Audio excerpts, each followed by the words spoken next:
मो सासु मोते तांको श्वशुरଙ୍କ सहित गाकु पठाइथिले। दिने मु वर्षारे भिजी घरकु फेरिली। मु जानिली जे मोर शाढ़ी संपूर्ण ओदा होईगला एवं मोर केस जहा खोला थिला ताहा मो कांध तळकु तरंगित होई पड़िला। पानी टोपा एबे बी मो मुहम एवं केस उपरे पड़िला एवं मु टिकिए ठंडा अनुभव कली। वर्षारे भिजिबा एक अनन्य अभिज्ञता। घरे मोहम्मबतीर क्षीण आलोक एवं बाहरे प्रबल वर्षार शब्द परिवेश को आहुरी स्वतंत्र करदेला। मो शाढ़ीर पल्लू सजाड़ी मु मो श्वशुरंकु कहिली, बापा दयाकरी झरका एवं कबाट बंद करंतु, नचेत पानी भीतरकू आसीबो। मो कथा सुनिबा मात्रे से झरका बंद करदेले, किंतु तांकर आखि मो उपरे किछि समय पाई लागी रहिला। से मोते उपर तळकू चाहिले हुए तो मु संपूर्ण ओदा होई जाइथिबा लक्ष्य कले। मु तांक दृष्टि अनुभव कली, किंतु मु एहाकू अणदेखा करी कहिली, बापा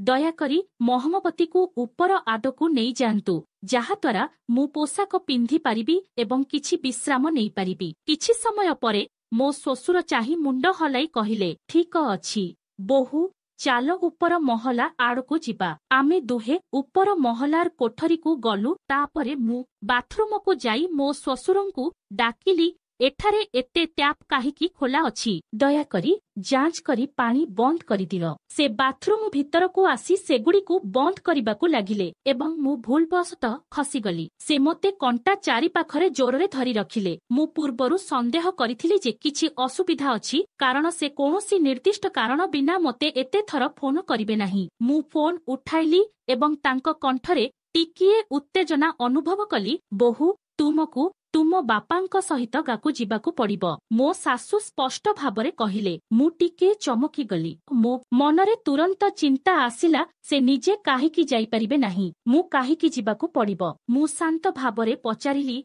सासु मा तुमे एवं तुम पुओ उभय जाई परिबो नाही, मोर कौन ऑफिस काम अछि। मो सासु टिकिए गंभीरतार सहित उत्तर देले, तुमे जानो बोहू, जेतेबेले मु कोनोसी स्थान को जाए मते जिबाकू पड़िबो। मोर स्वास्थ्य सबुबेले खराब हेउछि एवं तुम स्वामी सबुबेले कामरे व्यस्त थांती किंबा तांको अबाध्य बंधु मानक सहित मद्यपान करंती। तांको सहित जुक्ति करिबाकू चेष्टा कले किछि लाभ हुए नाही। तेणु मु तुमकू विश्वास करे बोहू, से जाहा कहिथिले ताहा सत्य थिला। मो स्वामी तांको बंधु मानक सहित समय बिताइबाकू अधिक आग्रही थिले एवं घर कामरे तांकर बहुत कम आग्रह थिला। परिस्थिति बुझी मु मो सासुंकु कहिली, ठीक अछि सासु मा, तुमे जहा चाहुछ, तुमकू संपत्ति देखाशुना करिबाकू जिबाकू पड़िबो। एहा बहुत गुरुत्वपूर्ण एवं केवल तुमे एहाकू भल भाबरे परिचालना करि परिबो। तुमकू सोमवार रु बुधवार पर्यंत केवल बापांक पाखरे रहिबाकू पड़िबो। तुमे गुरुवार काम परे शुक्रवार किंबा शनिवार फेरी परिबो। मो सासु मते शांत करी कहिले, ठीक अछि सासु मा, चिंता कर नाही, मु बापांक सहित जीवी। मु तांकू आश्वस्त कली। सप्ताहांत शीघ्र आसीगला एवं मु भाबुथिली जे गाकू जिबा मो पई एक नूतन अभिज्ञता हेबो। जदि एहा एक बड़ एवं सुंदर होइथाए, तेबे हुएत एही परिवर्तन आजि मते मध्य आनिबो। तेणु बंधु माने मु तुमकू मो बापांक विषय कहिबी, अर्थात मो श्वशुरंक विषय। मो श्वशुरंक बयस प्राय 55 वर्ष, किंतु एही बयसरे मध्य से अत्यंत शक्तिशाली एवं शक्तिशाली। आमर व्यवसाय आरंभरू भल चलिछि, तेणु आम परिवार रे सबु किछिर अभाव अछि। आमर चाकर, परिचारिका, गाड़ी एवं एक बंगला अछि। मोर मध्य गोटिए झियो अछि, किंतु से गर्भधारण प्रक्रिया माध्यमरे गर्भधारण करिथिला। हम मो स्वामींक द्वारा मो झियोर पिता होई नथिले, कारण तांकर क्षमतार अभाव थिला। केवल मो श्वशुर एवं मु एहा जाने, घरे अन्य केही एहा जानती नाही, एपरिकी मो सासु मध्य नुहे। जेतेबेले मो सासु मते गाकू जिबाकू कहिले, मु भितरे टिके खुशी अनुभव कली। सेही रातिरे मु परदिन पाई प्रस्तुति आरंभ कली। तापरे मु मो श्वशुरंक कोठरी को गली। हम घरे मु सबुबेले मो शाढ़ीर पल्लू मो मुंड उपरे रखिथिली। आम परिवार रे एहा एक परंपरा थिला जे पल्लू बिना महिला माने कौनसी पुरुषंक पाखकू जिबा उचित नुहे। हम मु एक बहुत संस्कृति संपन्न बोहू। एबे मु मो श्वशुरंक कोठरी रे प्रवेश कली, किंतु मो श्वशुर गोटिए पुस्तक पढ़ुथिले। मु कहिली, बापा ଅଧିକ ସମୟ ପଢ଼ନ୍ତୁ ନାହିଁ। ଆମକୁ କାଲି ଶୀଘ୍ର ଗାକୁ ଯିବାକୁ ପଡ଼ିବ। ଆପଣ ମୋତେ କହିଥିଲେ। ମୁଁ ମୋ ଶ୍ୱଶୁରଙ୍କ ବ୍ୟାଗରେ ମଧ୍ୟ କିଛି ଜିନିଷ ରଖିଲି। କିନ୍ତୁ ଏବେ ମୋ ଶ୍ୱଶୁରଙ୍କ ଧ୍ୟାନ ଅନ୍ୟତ୍ର ଥିଲା। ସେ ବହି ଉପରୁ ଦୂରେଇ ଚାହିଁ ରହିଥିଲେ। ମୁଁ ତୁମକୁ ଗୋଟିଏ କଥା କହିବାକୁ ଭୁଲିଗଲି। ମୋର ନାମ ସୋନାଲି। ମୁଁ ପରିବାର ଏବଂ ସମାଜର ନିୟମ ମଧ୍ୟରେ ରହୁଥିବା ଜଣେ ସାଧାରଣ ଝିଅ। କିନ୍ତୁ ଏଥର କିଛି ଭିନ୍ନ ଘଟିଲା। ଏପରି କିଛି ଯାହା ମୋ ଜୀବନକୁ ଏକ ନୂତନ ମୋଡ଼ ଦେଲା। ବନ୍ଧୁଗଣ, ସୋମବାର ଆସିଲା ଏବଂ ଆମେ ଅପରାହ୍ନରେ ଟିକେ ବିଳମ୍ବରେ ବାହାରିଲୁ। ଆମେ ଗାଡ଼ି ଚଲାଇ ଯାଉଥିଲୁ ଏବଂ ମୋ ଶ୍ୱଶୁର ଗାଡ଼ି ଚଲାଇ ଯାଉଥିଲେ। ଟ୍ରାଫିକ୍ ଯୋଗୁଁ ଆମେ ସନ୍ଧ୍ୟା 7ଟାରେ ଗାଁରେ ପହଞ୍ଚିଲୁ। ସେଠାରେ ଆମର ଏକ ଘର ଅଛି। ଏକ ଛୋଟ ବଙ୍ଗଳା। ଏହା ଏକ ଛୋଟ ପାହାଡ଼ ଉପରେ ଅବସ୍ଥିତ, କିନ୍ତୁ ଗାଡ଼ି ସେ ପର୍ଯ୍ୟନ୍ତ ଯାଇପାରିବ। ଏକ ମହଲା ଘର, ସୁନ୍ଦର ପର୍ବତ, ଥଣ୍ଡା ପବନ। ଆମର କିଛି ସମ୍ପର୍କୀୟ ଥିଲେ, ତେଣୁ ସେମାନେ ଆମକୁ ରାତ୍ରି ଭୋଜନ ପାଇଁ ନିମନ୍ତ୍ରଣ କରିଥିଲେ। ଆମ ଘରର କାମ କରୁଥିବା ରାକେଶ ମଧ୍ୟ ସେଠାରେ ଥିଲେ, କିନ୍ତୁ ତାଙ୍କ ପରିବାରର କେହି ଜଣେ ଅସୁସ୍ଥ ଥିଲେ। ତେଣୁ ସେହି ସକାଳେ ମୋ ବଡ଼ ଶାଶୁ ଆସିଲେ ଏବଂ ଆମେ କିଛି ଘରୋଇ କଥା ଆଲୋଚନା କଲୁ। ରାଜନୀତି ଅନିବାର୍ଯ୍ୟ। ସେହି ରାତିରେ ମୋ ବଡ଼ ଶାଶୁ ମଧ୍ୟ ଆମ ଘରେ ରହୁଥିଲେ ଏବଂ ମୋ ଶ୍ୱଶୁର ତାଙ୍କ ସ୍ୱାମୀଙ୍କ ସହିତ ସେମାନଙ୍କ ଘରେ ମଦ୍ୟପାନ କରୁଥିଲେ। ତେଣୁ ସେହି ରାତିରେ ଆମେ ଝଗଡ଼ା କରିଦେଲୁ। ଅନ୍ୟ ଶବ୍ଦରେ, ଆମର ସୋମବାର ଏହିପରି ଆସିଲା ଏବଂ ଚାଲିଗଲା। ପରଦିନ ସେ ବାହାରେ ଥିଲେ। ମୋ ଶ୍ୱଶୁର କାମକୁ ଯାଇଥିଲେ ଏବଂ ମୁଁ ମୋ ବଡ଼ ଶାଶୁଙ୍କ ସହିତ ଥିଲି। ସେହି ରାତିରେ ଆମେ ମୋ ଶାଶୁ ଘରେ ରାତ୍ରି ଭୋଜନ କରିଥିଲୁ ଏବଂ ମୋ ଶ୍ୱଶୁର ତାଙ୍କ ସ୍ୱାମୀଙ୍କ ସହିତ ପାନୀୟ ଉପଭୋଗ କରୁଥିଲେ। ମୋ ଶ୍ୱଶୁର ମଧ୍ୟ ମଦ୍ୟପାନ କରନ୍ତି, କିନ୍ତୁ ତାଙ୍କର ମୋ ସ୍ୱାମୀଙ୍କ ପରି ଅଭ୍ୟାସ ନାହିଁ। ତାପରେ ମୋ ଶ୍ୱଶୁର ଚାଲିଗଲେ। ବୋହୂ, ସେ କହିଲେ, ମୁଁ ବଙ୍ଗଳାକୁ ଯାଉଛି। ମୋ ଶାଶୁ କହିଲେ, ତୁମେ ଯାଅ, ଆମକୁ କଥା ହେବାକୁ ପଡ଼ିବ। କିଛି ସମୟ ପରେ ମୁଁ ମୋ ଶାଶୁ ଘର ଛାଡ଼ିଲି। ଆମର ଘର ବହୁତ ବଡ଼ ଥିଲା। ଏହା ଏକ ବଙ୍ଗଳା ଥିଲା, କିନ୍ତୁ ମୁଁ ଏହାକୁ ଘର ବୋଲି କହିବାକୁ ପସନ୍ଦ କରେ। ତଳେ ଏକ ହଲ୍ ଏବଂ ଉପରେ କିଛି କୋଠରୀ ଥିଲା। ଛତା ଛୋଟ ଥିଲା ଏବଂ ଯେତେବେଳେ ମୁଁ ବର୍ଷାରେ ଭିଜି ଭିତରକୁ ଆସିଲି, ମୁଁ ଜାଣିଲି ଯେ ମୋର ଶାଢ଼ୀ ସମ୍ପୂର୍ଣ୍ଣ ଓଦା ହୋଇଯାଇଛି ଏବଂ ମୋର କେସ୍, ଯାହା ଖୋଲା ଥିଲା, ମୋ କାନ୍ଧ ଉପରେ ତରଙ୍ଗିତ ଭାବରେ ପଡ଼ିଥିଲା। ପାଣିର ଟୋପା ଏବେ ବି ମୋ ମୁହଁ ଏବଂ କେଶ ଉପରେ ଟପକୁଥିଲା ଏବଂ ମୁଁ ଟିକିଏ ଥଣ୍ଡା ଅନୁଭବ କଲି। ବର୍ଷାରେ ଭିଜିବା ଏକ ଅନନ୍ୟ ଅନୁଭୂତି ଥିଲା। ଉଷ୍ମ ମହମବତୀର ନରମ ଆଲୋକ ଏବଂ ବାହାରେ ପ୍ରବଳ ବର୍ଷାର ଶବ୍ଦ ପରିବେଶକୁ ଆହୁରି ସ୍ୱତନ୍ତ୍ର କରିଦେଇଥିଲା। ମୁଁ ମୋ ଶାଢ଼ୀର ପଲ୍ଲୁକୁ ସଜାଡ଼ି ମୋ ଶ୍ୱଶୁରଙ୍କୁ କହିଲି, ବାପା, ଦୟାକରି ଝରକା ଏବଂ କବାଟ ବନ୍ଦ କର, ନଚେତ୍ ପାଣି ଭିତରକୁ ଆସିବ। ମୋ କଥା ଶୁଣିବା ମାତ୍ରେ ସେ ଝରକା ବନ୍ଦ କରିଦେଲେ, କିନ୍ତୁ ତାଙ୍କର ଆଖି ମୋ ଉପରେ କିଛି ସମୟ ପାଇଁ ଲାଗି ରହିଲା। ସେ ମୋତେ ଉପର ତଳକୁ ଚାହିଁଲେ, ହୁଏତ ଲକ୍ଷ୍ୟ କଲେ ଯେ ମୁଁ ସମ୍ପୂର୍ଣ୍ଣ ଭିଜି ଯାଇଛି। ମୋ ଉପରେ ନଜର ରଖାଯାଉଥିଲା, କିନ୍ତୁ ମୁଁ ଏହାକୁ ଅଣଦେଖା କରି କହିଲି, ବାପା, ମହମବତୀ ନିଅ ଏବଂ ଉପର ତଳକୁ ଯାଅ, ଯାହାଦ୍ୱାରା ମୁଁ ପୋଷାକ ପିନ୍ଧି ଆରାମ ପାଇପାରିବି। ମୋ ଶ୍ୱଶୁର କିଛି ସମୟ ପରେ ଚାହିଁ ମୁଣ୍ଡ ହଲେଇ କହିଲେ, ଠିକ ଅଛି, ଆସ, ଚାଲ ଉପର ମହଲାକୁ ଯିବା। ଆମେ ଦୁହେଁ ଉପର ମହଲାକୁ ଗଲୁ। ତାପରେ ମୁଁ ବାଥରୁମକୁ ଯାଇ ମୋ ଶ୍ୱଶୁରଙ୍କୁ ଡାକିଲି, ବାବୁଜୀ, ଏଠାରେ ଏତେ ଟ୍ୟାପ୍ କାହିଁକି ଚାଲୁଛି? ପାଣି ବନ୍ଦ କରି ସେ ଭିତରକୁ ଆସି ଟ୍ୟାପ୍ ବନ୍ଦ କରିବାକୁ ଚେଷ୍ଟା କଲେ, କିନ୍ତୁ ଭୁଲବଶତଃ ସାୱାର ଚାଲୁ କରିଦେଲେ। ମୁଁ ପୁଣି ଭିଜିଗଲି। ହଁ, ମୁଁ ଏକ ମିଲି ଶାଢ଼ୀ ପିନ୍ଧିଥିଲି ଏବଂ ଶାଢ଼ୀର ପଲ୍ଲୁ ମଧ୍ୟ ମୋ ମୁଣ୍ଡ ଉପରେ ଥିଲା। ତାପରେ ମୁଁ ଦେଖିଲି ଯେ ବାପା ମୋତେ ଚୁପଚାପ ଦେଖୁଥିଲେ। ବର୍ଷା ଯୋଗୁଁ ମୋର ଶାଢ଼ୀ ସମ୍ପୂର୍ଣ୍ଣ ଓଦା ହୋଇଯାଇଥିଲା ଏବଂ ସେ ମୋତେ ଚାହିଁ ରହିଥିଲେ। ଗୋଟିଏ ଦିନ ଏପରି କିଛି ଘଟିଥିଲା। ମୋ ଶ୍ୱଶୁର ସବୁବେଳେ ତାଙ୍କ ବନ୍ଧୁମାନଙ୍କ ସହିତ ବାହାରକୁ ଯାଉଥିଲେ। ତାଙ୍କର ମଧ୍ୟ କିଛି ସିଗାରେଟ୍ ଟାଣିବାର ଅଭ୍ୟାସ ଥିଲା। ଗୋଟିଏ ସକାଳେ ମୁଁ ଦୋକାନକୁ ଗଲି। ବର୍ଷା ହେଉଥିଲା ଏବଂ ସବୁଦିନ ପରି ମୁଁ ମୋର ଶାଢ଼ୀର ପଲ୍ଲୁ ମୋ ମୁଣ୍ଡ ଉପରେ ରଖିଥିଲି। ମୁଁ ଜଣେ ବହୁତ ସଂସ୍କୃତି ସମ୍ପନ୍ନ ବୋହୂ। ମୁଁ ଏକ ଛତା ନେଇଗଲି ଏବଂ ମୋ ଶ୍ୱଶୁରଙ୍କୁ ପ୍ରସିରେ ଠିଆ ହୋଇଥିବାର ଦେଖିଲି। ମୁଁ ଏହାକୁ ଆଗକୁ ବଢ଼ାଲି, କିନ୍ତୁ ବାପା ମୋତେ ଦେଖୁଥିଲେ। ତାଙ୍କର ଆଖି ମୋତେ ଛାଡ଼ି ନଥିଲା। ହଁ, ତାଙ୍କର ନଜର ମୋର ଓଦା ଶାଢ଼ୀର ଦୃଶ୍ୟମାନ ଅଂଶ ଉପରେ ଥିଲା। ମୁଁ ଘରକୁ ଫେରି ଆସିଲି ଏବଂ ଯେତେବେଳେ ମୁଁ ଦର୍ପଣରେ ଦେଖିଲି, ମୋର ଶାଢ଼ୀ ସାମ୍ନା ଭାଗରେ ସମ୍ପୂର୍ଣ୍ଣ ଓଦା ହୋଇଯାଇଥିଲା। ଏହା ମୋ ଶରୀରରେ ଲାଗି ରହିଥିଲା। ସବୁକିଛି ସ୍ପଷ୍ଟ ଭାବରେ ପ୍ରକାଶ କରୁଥିଲା। ମୁଁ ଏହା ମାଧ୍ୟମରେ मोर यूनिफॉर्म मध्य देखि पारुथिली। साड़ी स्वच्छ थिला,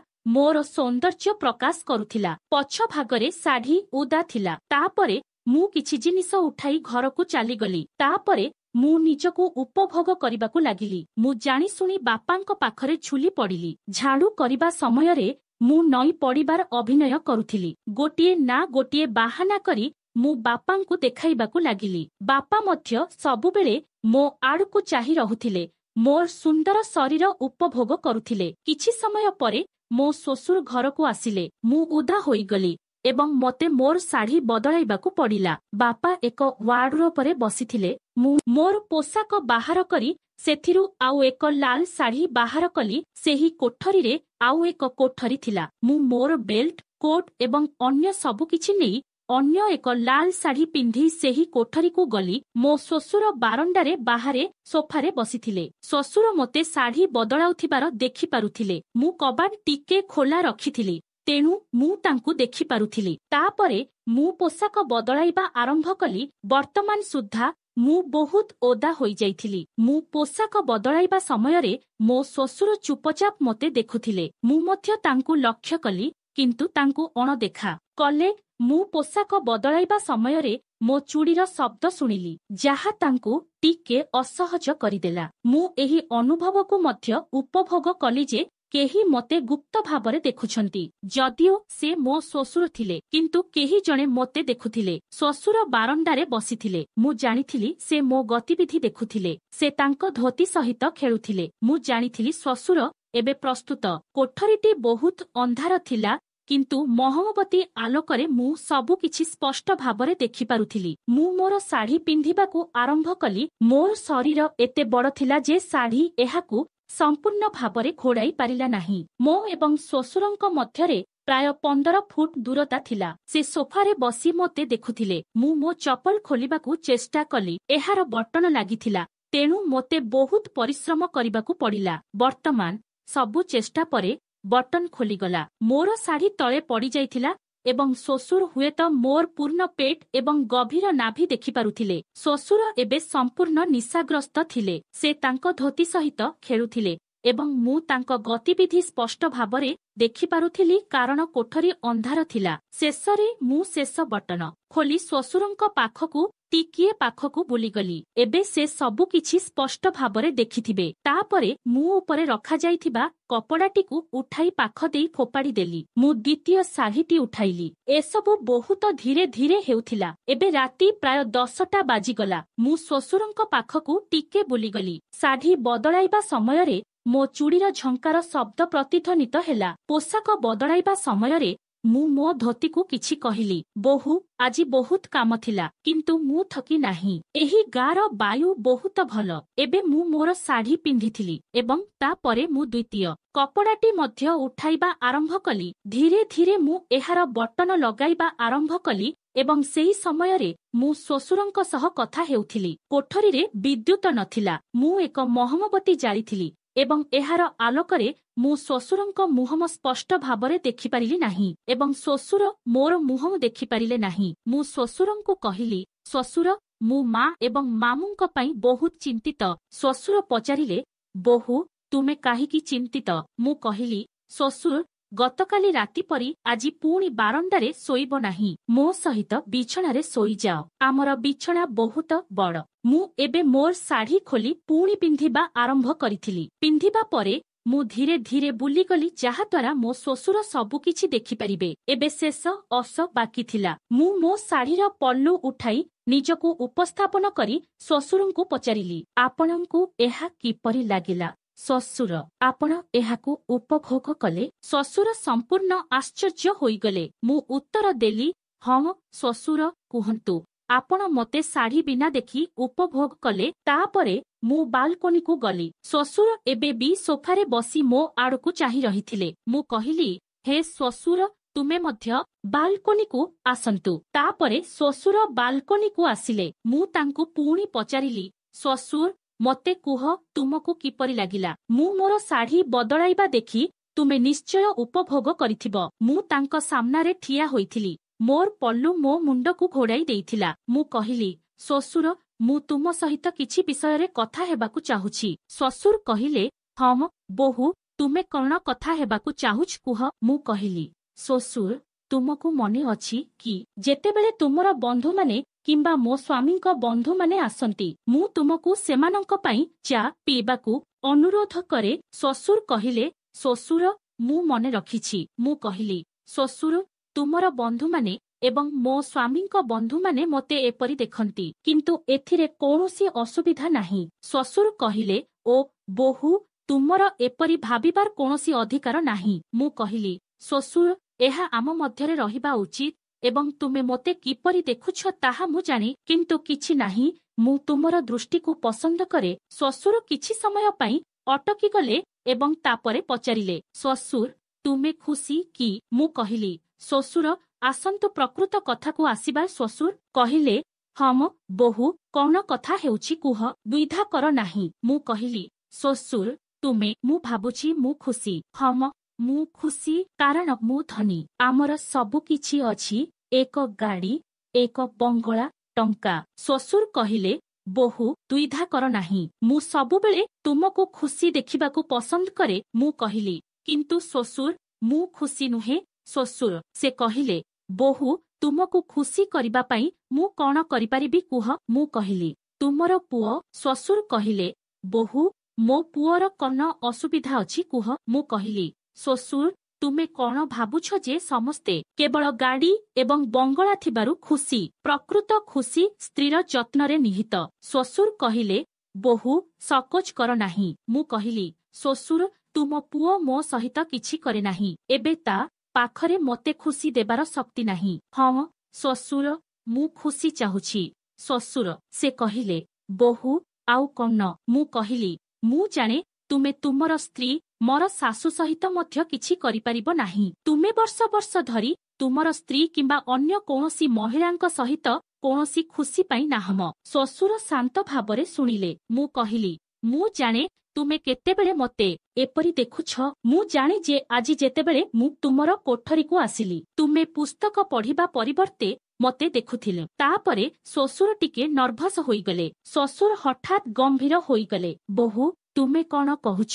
ମୁଁ କେବେ ସେପରି ଭାବି ନଥିଲି କିମ୍ବା ମୁଁ ତୁମକୁ ସେପରି ଦେଖିନଥିଲି। ତୁମେ ଆମ ପରିବାରର ଗର୍ବ ଏବଂ ମୁଁ ସବୁବେଳେ ତୁମକୁ ଉଚ୍ଚ ସମ୍ମାନ ଦେଇ ଆସିଛି। ମୁଁ ଟିକେ ନର୍ଭସ ଅନୁଭବ କଲି, କିନ୍ତୁ ଆଗକୁ କହିଲା, ଶ୍ୱଶୁର, ମୁଁ ଏସବୁ କହୁଛି କାରଣ କେତେବେଳେ ମୋତେ ଲାଗୁଛି ଯେ ଆମେ ଆମ ସମ୍ପର୍କ ବିଷୟରେ ଖୋଲାଖୋଲି କଥା ହୋଇପାରୁନାହୁଁ। ତୁମେ ସବୁବେଳେ ମୋତେ ବହୁତ ସମ୍ମାନ କରେ, କିନ୍ତୁ ମୁଁ ତୁମ ଆଖିରେ ଅନେକ ଥର କିଛି ଭିନ୍ନ ଦେଖିଛି। ଶ୍ୱଶୁର ଟିକେ ଅସହଜ ଅନୁଭବ କଲେ, କିନ୍ତୁ ସେ ପୁଣି ଗମ୍ଭୀରତାର ସହିତ ଉତ୍ତର ଦେଲେ, ତୁମେ ଭୁଲ। ବୋହୂ ଏବଂ ପାରିବାରିକ ସମ୍ପର୍କ ବହୁତ ପବିତ୍ର ଏବଂ ଆମେ ସେମାନଙ୍କୁ ସମ୍ମାନ କରିବା ଉଚିତ। ତୁମେ ଏପରି ଭାବିବା ଉଚିତ ନୁହେଁ। ଯଦି ତୁମେ କେବେ ଏପରି ଅନୁଭବ କର, ତେବେ ମୁଁ କ୍ଷମା ମାଗୁଛି, କିନ୍ତୁ ତାହା କେବେ ମୋର ଉଦ୍ଦେଶ୍ୟ ନଥିଲା। ମୁଁ ଜାଣିପାରିଲି ଯେ ଶ୍ୱଶୁରଙ୍କ କଥା ସତ୍ୟ ଥିଲା। ସେ ସର୍ବଦା ତାଙ୍କର ଘରର ଦାୟିତ୍ୱ ଅତ୍ୟନ୍ତ ସଚ୍ଚୋଟତାର ସହିତ ପାଳନ କରିଥିଲେ ଏବଂ ହୁଏତ ମୁଁ ଏପରି ଭାବିଥିଲି କାରଣ ମୁଁ କିଛି ଅନୁପଯୁକ୍ତ ପିନ୍ଧିଥିଲି। ମୁଁ ମୁଣ୍ଡ ନଇଁ କହିଲି, ଦୟାକରି ମୋତେ କ୍ଷମା କର ଶ୍ୱଶୁର, ମୁଁ ହୁଏତ ଭୁଲ ବୁଝିପାରିଲି। ଶ୍ୱଶୁର ଧୀରେ କହିଲେ, ବୋହୂ, ଏହି ଘରେ ତୁମେ ଆମ ଝିଅ ପରି। ମୁଁ ଚାହୁଁଛି ଯେ ତୁମେ ସବୁବେଳେ ଖୁସି ରୁହ ଏବଂ ସମ୍ପର୍କକୁ ଦୁର୍ବଳ କରୁଥିବା ଜିନିଷ ତୁମ ହୃଦୟରେ ରଖ ନାହିଁ। ସେହି ମୁହୂର୍ତ୍ତରେ ମୁଁ ଅନୁଭବ କଲି ଯେ ମୁଁ ଶ୍ୱଶୁରଙ୍କ ସହ ମୋର ସମ୍ପର୍କ ବିଷୟରେ ଅଯଥା ଭୁଲ ଧାରଣା ପୋଷଣ କରିଥିଲି। ମୁଁ ନିଜକୁ ପ୍ରତିଶ୍ରୁତି ଦେଇଥିଲି ଯେ ମୁଁ ଆଉ କେବେ ଏପରି କଥା ଭାବିବି ନାହିଁ ଏବଂ ପାରିବାରିକ ସମ୍ପର୍କକୁ ସମ୍ମାନ ଦେବି। ସମ୍ପର୍କରେ ସଚ୍ଚୋଟତା ଏବଂ ଖୋଲା ଯୋଗାଯୋଗ ଅତ୍ୟନ୍ତ ଜରୁରୀ। ଯେତେବେଳେ ଆମେ ବିନା ଦ୍ୱିଧାରେ ଆମର ଚିନ୍ତାଧାରା ଏବଂ ଭାବନାକୁ ବାଣ୍ଟିଥାଉ, ଆମେ ଏକ ଦୃଢ଼ ଭିତ୍ତିଭୂମି ନିର୍ମାଣ କରୁ।